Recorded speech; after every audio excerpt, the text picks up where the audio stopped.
Yeah, so I work for an electrical contractor, but we are a general contractor, so we do look at civil, MEP, Yeah, pretty much everything.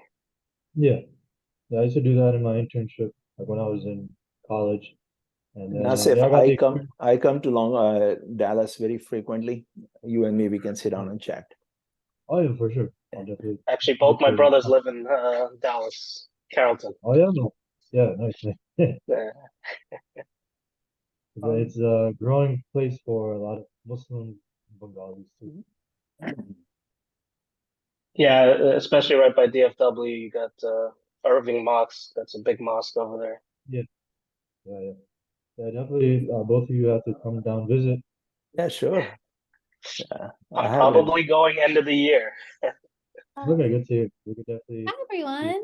Hi, how are My you? name's Amanda He. I'm the librarian for STEM instruction and engagement. We're so thrilled to welcome y'all here. And I'll just let Madi take the lead. Thank you so much. Thank you. Thank you. All right. Okay, thanks, Amanda. I'm sorry we're on a laptop. Like we couldn't get the AV to work in this rooms, but this is everyone that's present today. I'll just have the laptop facing me for now.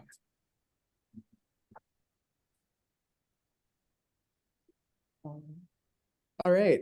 So I'll get started by introducing our guests today. So at first we have Mohammed Gori. So Mohammed is the founder of he's the founder and managing partner at Andalus Capital, and he has over 25 years of experience in various management capacities, and including as a financial advisor and investment banker. Gori has held managerial positions at Ivy Investment Management, Verizon, Atlas Air, and Tower Air. He specializes in creating and executing halal, ethical, and socially responsible investments. He does this for high net worth individuals, families, trusts, estates, and family offices, along with employer-sponsored retirements and pensions, unions, and even nonprofits. He also had his undergraduate degree from Osmania University, and he got his master's from NYU Tandon. Back then it was called the Polytechnic Institute, yeah, and then he also got his MBA from Cornell, with further study at the Industrial and Labor Relations School. And he holds the Uniform Investment Advisor Law Examination license and is an active member of the Alumni Associations of both NYU and Cornell. Next, I want to introduce you guys to Sahan. So Sahan Khan, he's a self-motivated engineer whose career path has mirrored TCE's growth with a decade of experience at TCE. Sahan is a key contributor to the company's continuing growth, and he has been successful at finding cost-effective solutions to complex construction challenges and has delivered $1 billion in winning bids under tight timelines. He has been mentored from the start by the company founder, and through steadfast dedication, he has acquired the skills and experience to lead the estimating team. Sahan has a track record of identifying labor, material, and time requirements by studying proposals, specifications, construction plans, and associated documents. He is an attentive, resourceful, and organized team player who continues to excel in TCE's fast-paced environment. Sahan holds a BS and MS in electrical engineering from Manhattan College, and he also holds an NYC Master Electrician's license. And Shahan also mentioned that he got accepted into Poly, but he chose to go to Manhattan College instead. Yeah. Lindsay's It was about cost. Sohan, still you can come back. You can take your PhD classes now in the evening. We want to welcome you. Yeah.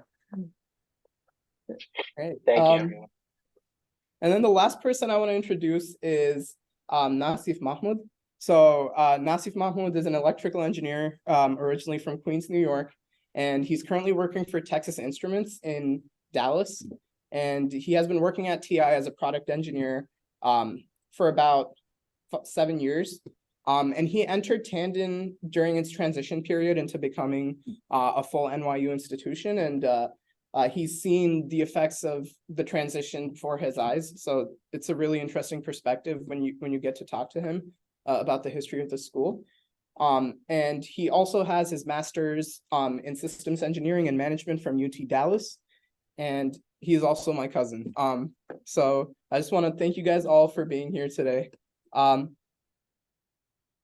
right, let's get started. I just want to start off with like a very initial question. So reflecting on your time at Tandon, or in Sohan's case, Manhattan College, and in your engineering career overall, can you share like a personal experience or project that highlights the unique contributions and perspectives that Muslim engineers bring to the field? And how has your identity as a Muslim engineer influenced your work or interactions in the engineering community? So whoever wants to start us off, and then we could just continue. I mean, I could kind of go at this. Assalamu alaikum, everyone. Thank you for having me. As far as being an engineer and being Muslim, and I would also mention it, being a minority, so a little bit of both. One of the things is as a Muslim, right? You got to be somewhat organized, right? Prayer times, things of that nature, right? So holding up your time value.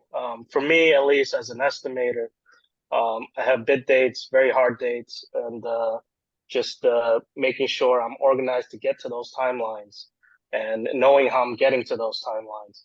So I've developed with even when Ravi had worked for TC Electric a couple of years ago, we've developed processes in place, and it's helped smoothen out our estimating process, right?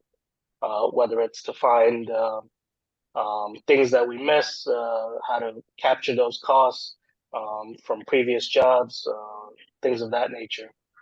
And then just dealing with relationships, right? So as a Muslim, you got to be honest, right? You got to not cheat others in business. So for me, it's very important to be truthful to others. And that's helped me gain a lot of close connections and trustworthiness, right? Within the construction field, which is a little hard to do, I would say. Thank you, Sohan. Mohammed. Assalamu alaikum. This is Muhammad Gori. I did my master's in telecommunications and information management. And right out of the college, a company now by call, Verizon, that time was 9X and Bell Atlantic, hired me as a line manager. As a Muslim, it was so hard for me to work in the 3 shifts sometime because I was a line manager dealing with the union guys, technicians, guys dealing with the switches, routers, multiplexers, fiber optic network, satellite communication. So when I graduated, I came with so much energy, so much knowledge, but I'm taking that knowledge to a matured company dealing with the union workforce. It doesn't work. It doesn't work. They have their own rule books. You have to follow their books. As a management employee dealing with the union, it was tough. So how you deal with it? As Sohan said, you got to build that trust no matter what. Trust at the workplace, trust at the home, trust with the friendship. And being a Muslim, you have to be so ethical, so ethical. You cannot cut the corners. You cannot take anything for granted. You cannot get so comfortable with a job.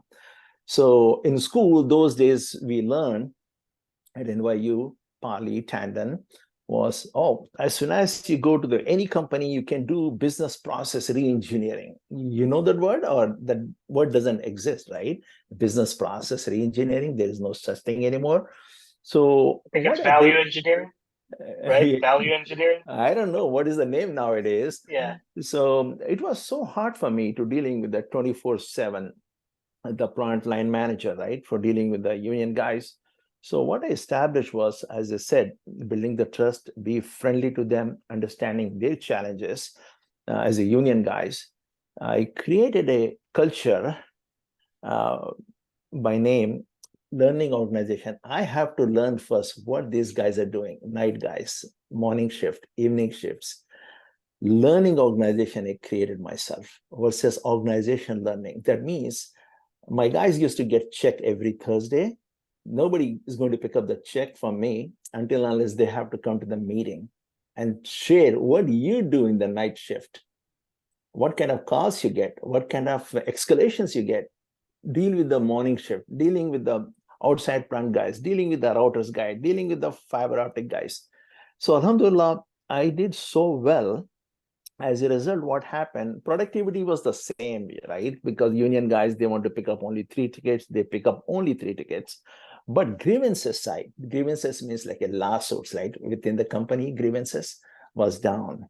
So that was the thing I migrated from a business process re-engineering formula to a learning organization with the organization learning, with showing the business ethics, showing as a Muslim, I care about you, whether you're a union guy or a management guy, whether you're an outside plant guy or an inside guys, because it's a totally different culture, right? At Verizon, large companies, they don't want to see eye to eye within their teams, cross-functional teams. So alhamdulillah, I did well. I was there only for 18 months because I don't know that they recruited me under fast track management program. They were promoting me every 18 months from one job to another job. So alhamdulillah, that was a great satisfaction I have. Still, I'm in touch with my crew and the management. So that's what I want to share with you. As a Muslim, as a minority, as a guy who came from India as a student, alhamdulillah, I did well. Alhamdulillah. All right, Nasif. Assalamu alaikum everyone, this is Nasif. I'm going to tell a quick and somewhat relatable story about how this giant company named Apple, I don't know if you've heard of them, they stole an idea from one of my projects at school, which I'll kind of explain. So I studied electrical engineering. I had a design project in senior year. It was for wireless design project, and it's kind of like a group of 4. To kind of add to what Sohan and Mohammed was talking about, I worked with other minorities, including another Muslim, Hindu friend, and then also a Sikh friend. So if you kind of consider it like a multinational group, as opposed to the other groups that may not have that diversity. So for the design project, a lot of people, they had to create something that was wireless, applicable, other people could use. So, we're sitting down and we're seeing other groups, they're creating stuff like a drone robot or some type of radar to recognize someone. So a lot of things that would go into the military or, soldiers or armies would use. We just wanted to make like a wearable watch. So it's like you wear something on your wrist and then you could track an item next to you if it's gone, if it's too far. So something like, something like an AirTag today. You know how Apple created AirTags maybe in the past few years. This was in 2016, so that's why credit be due. The reason why we kind of did this was because I felt like even though they weren't Muslim, but fellow religions that are from that immigrant background, we all have that same way of growing up, like big families, kind of small houses, a lot of siblings, and a lot of people misplace things in the same house, even though it may not be that someone took it, it's just somewhere that your mom put away while she was cleaning. So we related to this problem that we had, so we wanted to identify a way to resolve this, and I thought it was an interesting project, collaborating with not only my friends but other people of the same background, maybe not Muslim background, but also minority background. And it was just an interesting project because it felt like we had the same upbringing, but senior year of our college undergrad, we kind of combined to make this thing work, and it was very interesting. Yeah. Thanks for sharing, Nasif. And just to kind of carry on that question, as a lot of people may know in this room, Muslims have an obligation to pray 5 times a day. And when you're at work, you're kind of selling your time to someone else. So how did you guys manage to kind of balance both, kind of maintaining your prayer times while also like being attentive at work? Let me go first. Religion, every employer, they accommodate. And how much time we need to pray? What, 5 minutes maximum at work? This is our obligation. This is our duty. They fully understand and they respect that. Even though if they don't have a designated area in every location or every site, this is our responsibility to take 2-3 minutes and pray and go back. So basically, you're not stealing the time. You will give back more time to them and they respect that. So there should not be any obstacle like a prayer time or having your fasting. No, they respect that. In fact, my team leader, Lisa Lee, was senior team leader. She was fasting with me, half a day fasting in Ramadan. Even though she was not a Muslim, she said she wanted to give me a company. So yeah, always, the employers, they are very accommodative. It's your job, how you're going to approach to them, how you are. If you're a good employee, people will come forward to help you. If you're a lagger, everything is going to be red flag against you, regardless what religion you belong to. Yeah, thank you for that, Mohammed. I'd like to add, on to what Mohammed said is, yes, employers are, I think, a lot more aware now, right?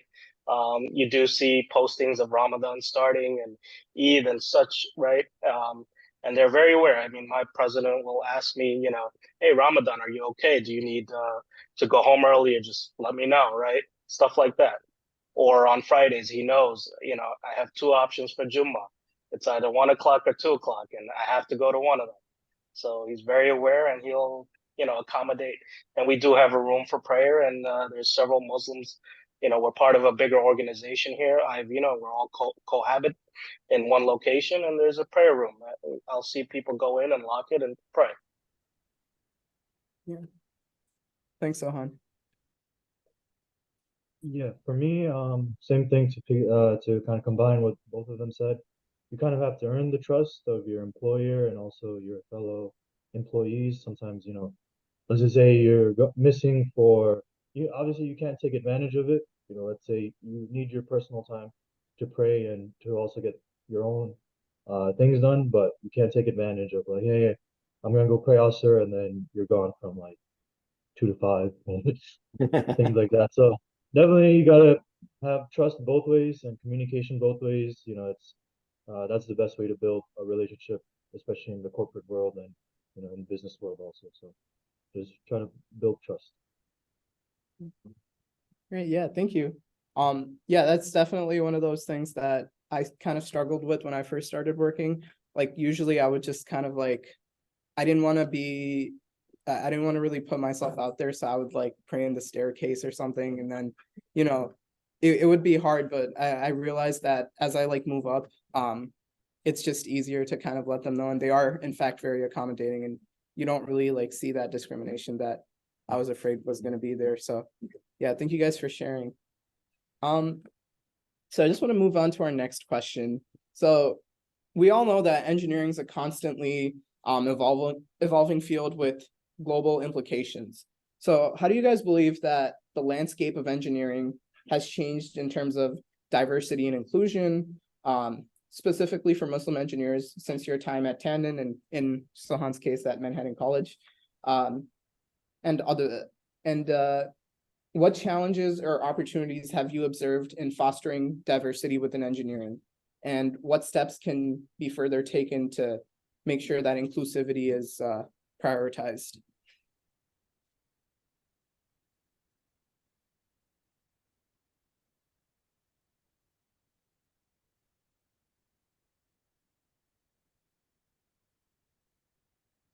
Should I take this question? Oh, repeat the question. No. Okay, let me talk to you on this. Yeah. By profession, we are engineers, right? But you're going to work for a company or you want to have your own startup, regardless. If it's a company, how the corporations are demanding from you, what is the demand, right? Nowadays, companies have more demands, more challenging assignments.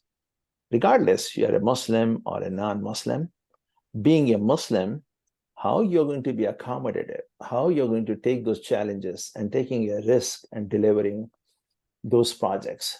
Of course, diversity come into a place. We are diverse candidates, but we should not take diversity as a granted. Diversity is a uniqueness, right? Everybody's a diverse in this world, regardless of color and religion. So as a diverse candidate, you have to take every single opportunity within the company and outside the company. Within the company, not only with your business unit, look across the cross-functional teams also, how you're going to add value. Being a diverse candidate, yeah, large companies, they have diversity index, right? There are certain jobs they have to identify to those diverse candidates. If you're a federal contractor, a certain amount of money you have to invest. As a person, don't stick to what you have, what you earn. Always look for many, many new opportunities. Don't, I'm an engineer, electrical engineer. I want to do electrical job. Your job is going to be obsolete, regardless whether you're diverse or non-diverse, Muslim or a non-Muslim. Be open, look for the opportunities. Always try to look for the stretch objectives within the company. Or if you want to be an entrepreneur, take a risk, start your own job. So that is my take on the diversity. Oh, by the way, I have a certification called Diversity Management Certification because I was managing like a 9,000 employees at Verizon. So that's why they sent me to school for 1 year. They call it School of Industrial Labor Relations. So diversity is a uniqueness, right? Everybody are unique. What do you bring to the table at the end of the day? As a Muslim, you have double responsibility, put it this way. You got to prove more. I know we don't hang out, we don't go to happy hours, we don't take assignments, challenging jobs, but don't bring a religion between job and your practices. Yeah, stick to your religion, but do the best job at work. Thank you for that, Mohammed. No problem. Yeah, I'd like to add, with diversity, I mean, I did a lot of federal and state contracts, and they actually have diversity requirements on the jobs. Yeah. Whether it's MBE, which is minority business, women-owned business, disabled veterans, whatever it is. And I deal with a lot of these guys, and I have to manage these plans. It's good that the requirements are there. It definitely helps. But part of it, I would say, to help ourselves is we need to have better communication skills, which is one of the things I notice if you want a leadership position in some of these companies, is to be able to communicate properly, right? And as a minority, especially someone who was born in another country, spoke a different language at home, it's tough for us. This is not our first language, right? And you have to understand how they think and how their mindset is, and how to get you what you want to say across to them, right? So I think that's very important, and that could help us secure, inclusivity with diversity, right? Yep.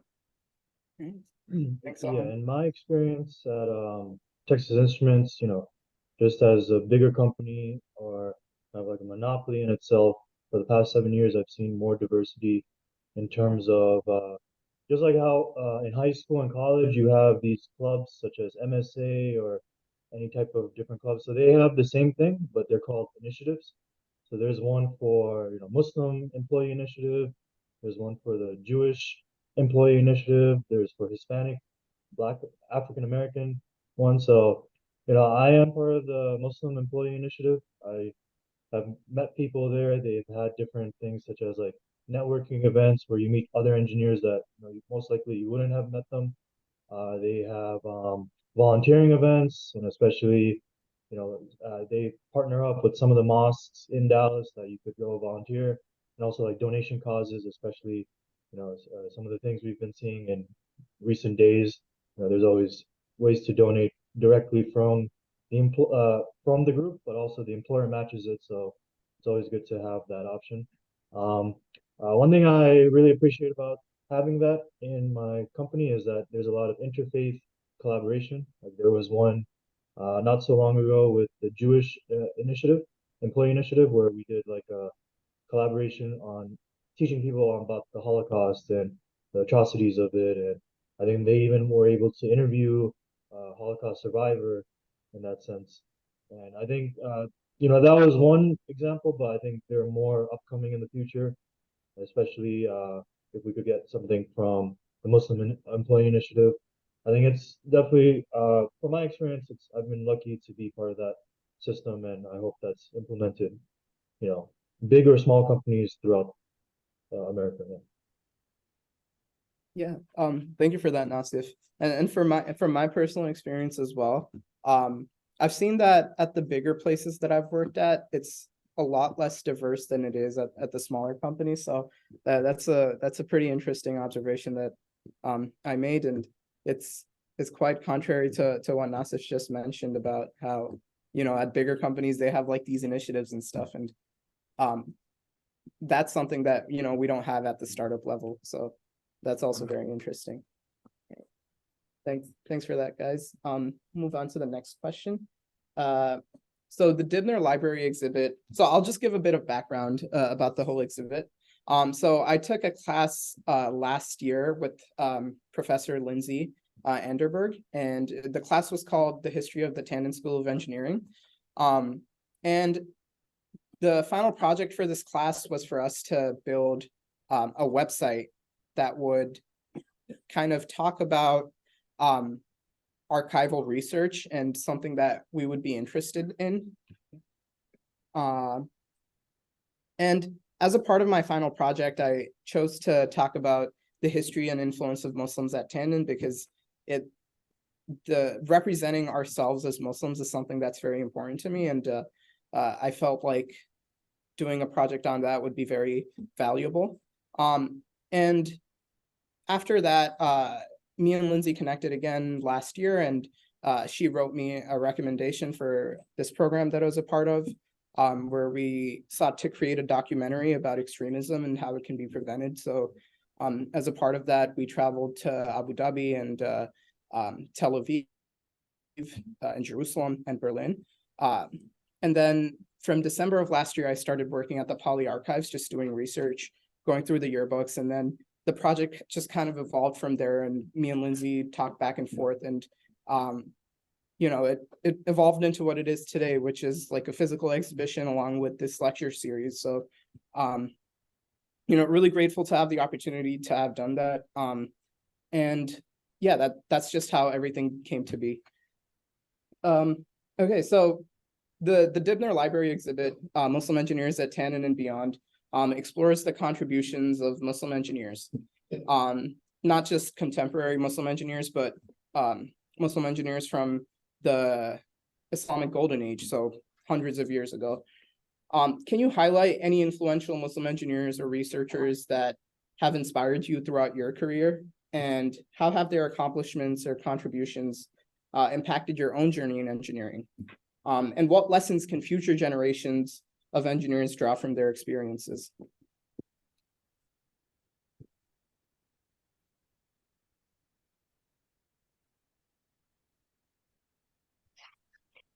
Yeah. So, Go ahead. oh, go ahead, Mohammed. No, go ahead, Sohan, please. No, I was just going to mention, someone that I kind of looked up to when I actually visited Chicago, and I had no clue about this, but if any of you guys have been to either the Willis Tower or the John Hancock building, you will know that the structural engineer who helped, develop, and he's sort of known as a skyscraper pioneer, was a person named Fazlur Rahman Khan, who was a Bangladeshi structural engineer.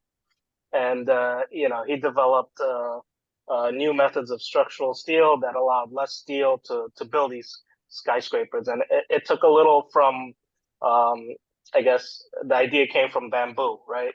And how bamboo is so strong compared to, I'm not a structural engineer, I'm not a civil engineer, but it fascinated me. And being from New York City and seeing all the high rises and being in construction, right? And that's definitely someone I look up to, and always, think outside the box and see what can you do something better, right? And how can you develop on something and make it, whether it's cheaper or um, more environmentally friendly, right? Because we are limited resources in this world, and right now with COVID especially, materials is hard to get, right? So the more you can limit it, the better, right? Yeah, thank you for that, See, Sahan. yeah, always what has inspired me is Muslims. Without Muslims, there is no engineering because we invented zero. If you do the binary numbers, zeros, one, zeros, every number has a Muslim algorithm built into it. Plus, aviation side of the world created by Abbas, right? First aviation concept. People often, they don't want to talk about it, right? So yeah, that is the history. But in my real life, I never come across with any engineer who inspired me as a Muslim, or maybe I didn't stick around too long as an engineer at Verizon because I was in a rotational assignment. As I said, I was in the fast track management program. Every 18 months to 24 months, they used to move me from marketing to the sales to global operations. Then I landed at investments, right? Retirement pension fund. So I have to be very honest to you. I never get a chance to work with anybody who was an engineer, has a direct impact on me at Verizon. Gotcha. Thanks for that, Mohammed. Yeah. Yeah, definitely. I was there for Mahdi's previous presentation where he had slides of all these Muslim engineers, and just seeing how much older these engineers found their inventions and discoveries, like in the 7th century, 8th century, so many years ago. Definitely inspired me, reading about it years ago and also being reminded during his presentation on how like a lot of them, as Muhammad said, invented things in math like zero, or just different concepts such as volume and cubic functions, things like that. So being an engineer, I definitely appreciate using the math and learning about the math that was there ages ago.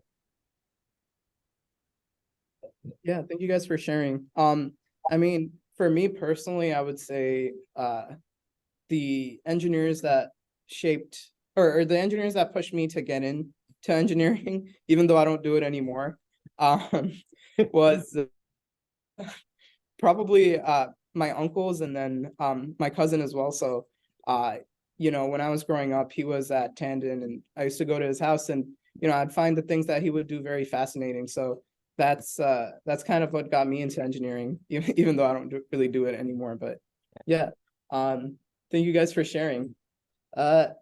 The next question is, in today's interconnected world, cross-cultural collaboration and understanding are crucial.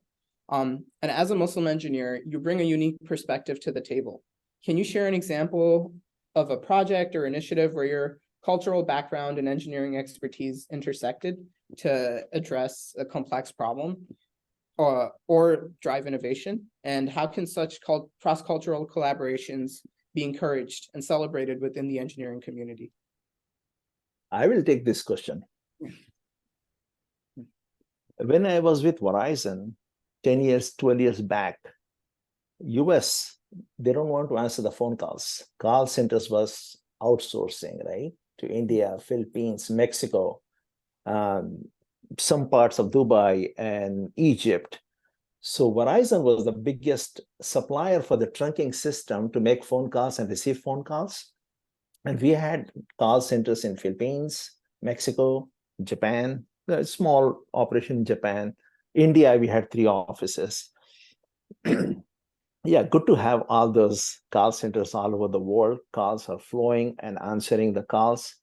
But the quality of responsiveness of the call centers are totally different because of the cultural differences.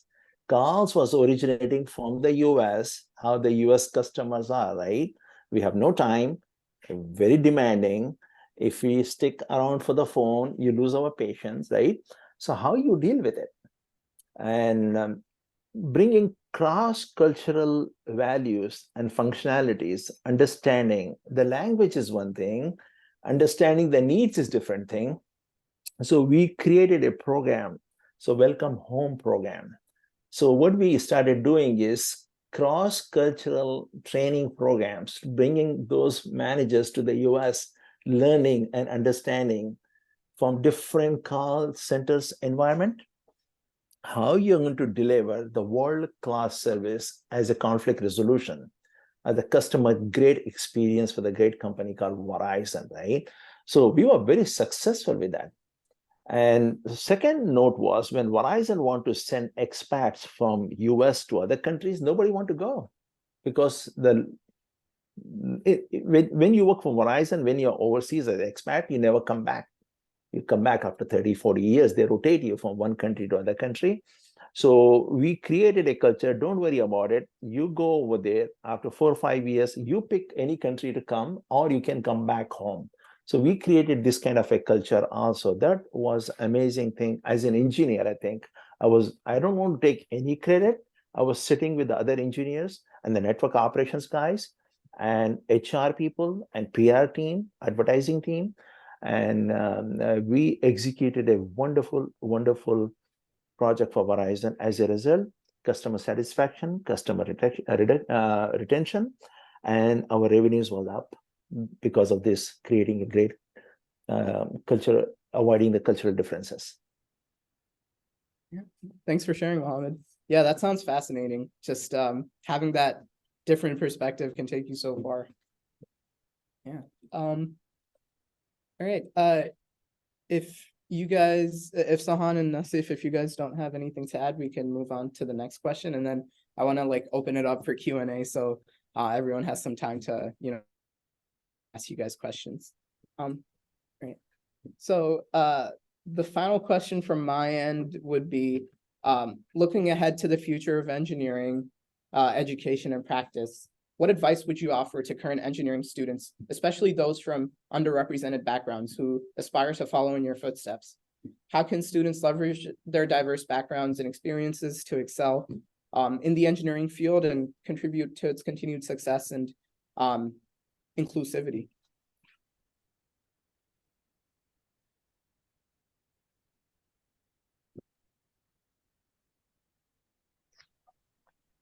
I would say, as a Muslim, we should always continue to learn, right? It's always helpful. Never stop learning. I myself are always.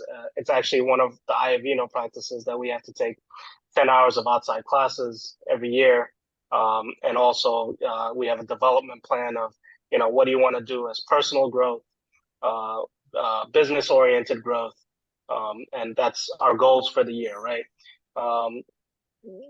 Another thing would be, like I mentioned earlier, is communication. Work on communication. I mean, a lot of us are great engineers, and we can develop great things, and we can figure out complex problem solutions. But if you can't explain it, if you can't get that idea, and make them understand it, it's key to be able to present, to be able to speak and talk to others and get them to understand your innovation, right? Or whatever it is. So those are my 2 comments, I would say. No, you're right, Sohan. You're absolutely right. You got to learn. Life itself is a learning lesson, right? You keep learn, and communicate, because everything is communication. When you grow up in the corporation, you do less, you talk more, and you present more, right? People think communication is texting on WhatsApp or Instagram or Facebook. That communication is different. Communication is also taking a place, right? Written communication, ChatGPT is going to take it over, AI is going to take it over. But how you present yourself in front of your senior leaders, in front of your customer, in front of your board, if you have, and how you give your message with a cross-functional team, because your boss will be gone, your unit will be gone through reduction in force, but how you're going to stand up, right? Don't get comfortable at your work. Even if you have a business, do more. There is no such thing like 9 to 4 job anymore. Don't be happy that I'm an engineer. Yeah, your skill set is going to be obsolete soon. Always try to learn, gain knowledge, hang out with the good people, smart people, and take cross-functional job responsibilities from other business units. And you don't know where you're going to land. You don't know if your engineering degree is going to be counting or not. You always have open mind, take a risk, take a challenging assignments, and move on. And don't wait, somebody's going to give you a promotion. No, you got to find yourself within the company or start your own. Yeah. Thanks, Mohammed. I would say, in today's world, ever-changing world, try to be as organized as possible. That definitely to the students in the room, you understand how important it is to keep your notes together, keep your files together, things like that. Um, Definitely because, it's 2023, no one has an excuse of not having like having an organized digital life, whether it's on your laptop, on your phone, on, the cloud system. But definitely, be mindful of that. Even for me, I still have my class files from like 10 years ago. I could pull them up from when I went to school in Tandon. So, keep organized and make sure those not only just notes, but like things that will help you for the future in your career. And if you ever plan on going to school again for, your master's or higher education, just be organized. That's all I could recommend it. Yeah, thanks for sharing, Nasir. So we're currently in a room with a lot of aspiring engineers. And I just wanted to open the floor to them to see if they had any questions for you guys. Here, oh.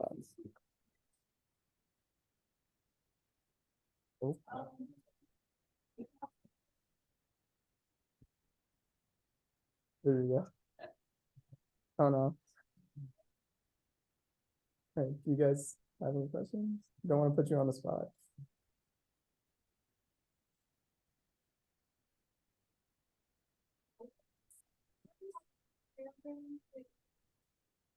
Oh no, I didn't. Because we put this question along, I know you already talked about it a bit earlier about kind of like practice at work currently in terms of maintaining, prayer throughout the day.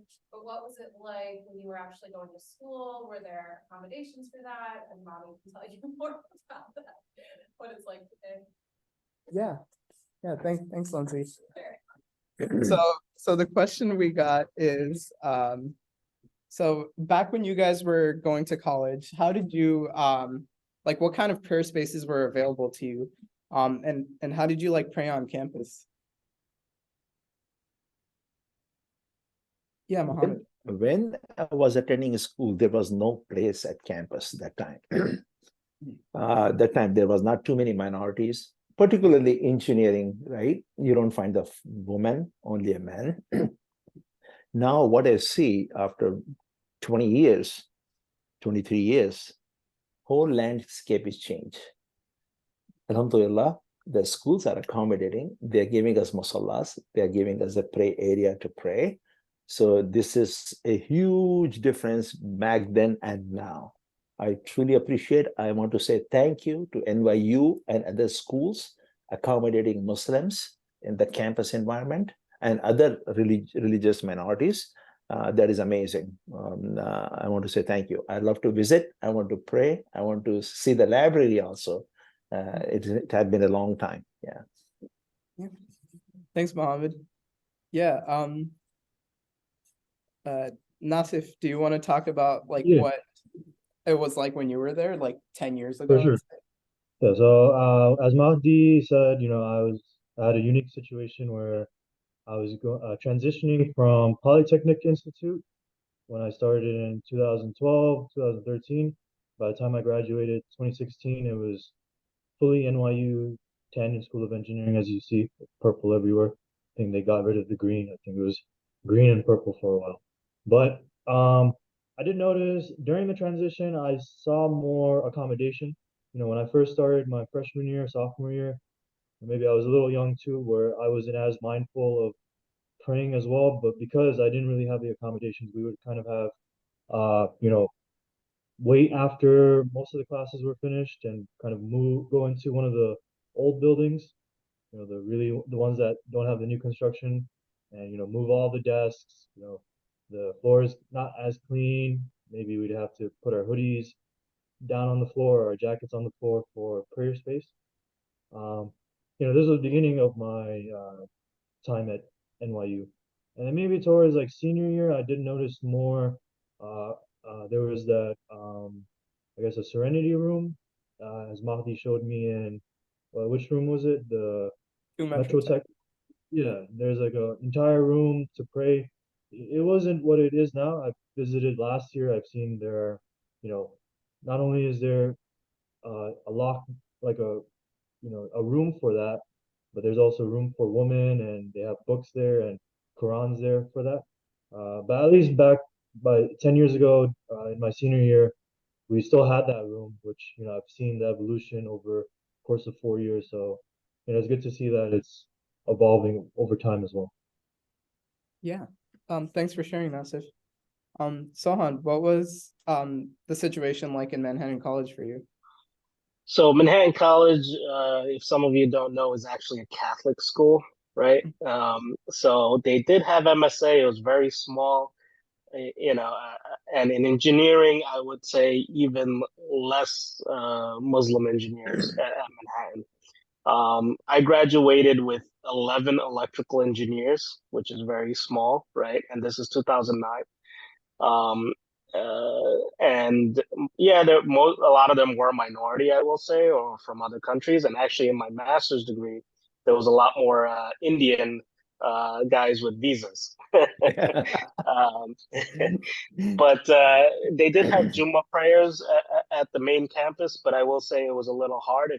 If any of you went to Manhattan College, it's almost like broken in two sections. You have the upper hill, which is business and everything else, and then engineering down further, which is 10 minutes below. So a lot of us wouldn't walk up to the business if you didn't need to, because you live down in the engineering buildings, right? I know a lot of you might have had freshman 15 where you gained 15 pounds, but Manhattan has the opposite. You lose 15 pounds from all the hills. So. Yeah. Thanks for sharing, Sohan. Yeah, I just want to kind of pivot that conversation into our situation here at Tandon today. So at Tandon, we have a prayer space, like a permanent prayer space at 2 Metro Tech. So it's not the main academic building, but a lot of Muslim students do congregate there, and they're usually like chilling in the prayer space over there. And then we're also started to talk about opening up a prayer space within Dibner Library. So as a part of this exhibition, me and Lindsay started to talk about, what else we could do. And at the time, there was a prayer space that was opening up at Bulb's Library, which is the library for all of NYU in Washington Square.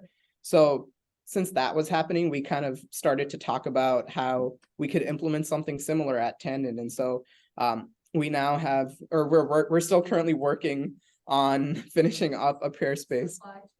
Yeah, it's something to do with supply chains. Like, we're not able to get a lot of the materials we need. But the work is in progress to create a prayer space within Dibner as well. So then students can study in the library during midterm season and final season and not have to leave in order to pray. So that's a change that we're making in the near future, hopefully. Yeah, I just want to open the floor back up. Does anyone have any final questions? What's the process like getting it? Gotcha. So Ridwan just asked, Ridwan Islam, he's currently studying civil engineering at Tandon. He asked a question about the PE license. So could you just repeat that, Ridwan? What's the process like getting your PE? Yeah. So he asked, what's the process like getting the PE license? Well, I could start with, have you taken your FE yet? And have you passed that? Not yet. Okay, so I would recommend, take your FE as soon as possible, because you learn a lot of things in college, and a lot of that will apply to the FE. Do take, if you want, take some courses to study. There's plenty online. I would say if you come work for a company like I work for, we have civil outfits. We're part of Ivino, so we have civil companies, we have track companies. TC ourselves have several PEs, and they're not all just electrical. There are civil PEs, and a lot of our jobs are joint ventured. So you'll be working for a PE at some point, or if not, the owners, a lot of them have PEs, so they can help. Um, uh, with the application, and a lot of it has to do is how you write your application. And what I suggest is, as you're working in your career, to make sure you're writing what you did, because you're going to forget, especially like me, myself, 14 years. If you don't write down what you've done on each project, you're going to forget what you did and what activities you did. And the process of writing or applying for your PE before you take the test is first getting approved to take the test. And a lot of that has to do with what you've done and how you use your engineering, in your career, right? Yeah. Thanks for sharing, Shahan. Yeah. Definitely the PE license is one of those things that I think you have to work like 10 years or something to get. I'm not too sure about the specifics. But yeah, thanks for your response. It's 5 years, but I suggest you wait another year, because they will deny depending on how you write your application. And our company is actually pretty good, because they have people reviewing it before you submit. And that's key, because once you submit and they deny your years, you got to wait those years to gain that experience back. So it could be 10 years if you don't get your first 5 years approved, right? And when does these 5 years begin? Can it start like while you're in your bachelor's or after you get it out? Sorry, I couldn't hear. While you're at what? Yeah, so he asked when the 5 years begin, like when does the clock start ticking? Is it like during your bachelor's or afterwards? As soon as you work under a PE. Gotcha. So would that be like at like any engineering firm or construction, engineering, anywhere that they have PEs. So like we're in a construction firm. We have several PEs working for us. And actually we do a lot of design build now, where we're actually employing the design firms, the engineering firms. They're our subcontractor. Got it. And then I'm not too sure about the process, but I think at the end of it, you have to like take a test or something, right? To get your license. Once you get approved, then you can actually take the test. Got it. All right. Thanks for sharing, Shahan. Does anyone else have any questions?